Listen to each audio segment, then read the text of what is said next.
How to contact your Uber Eats delivery driver. Hi everyone, this is Alana from Create, Login and Delete. Let's jump right into the video. First of all, you want to open the Uber Eats app on your device. If you don't have this app, you can head over to Play Store or App Store to download this application.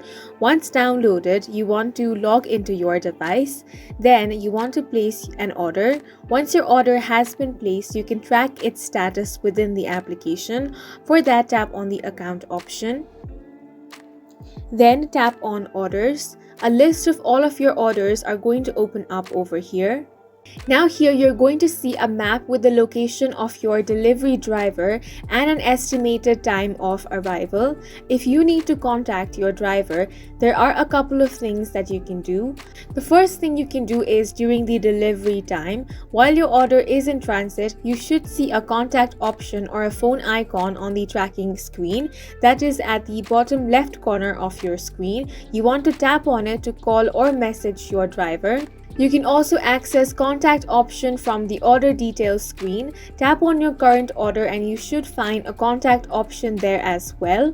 Once you have found the contact option, you will be asked if you want to call or message your driver. Select the appropriate option based on your preference. Once connected, you can communicate with your driver regarding any specific instructions or inquiries you may have regarding your order or delivery.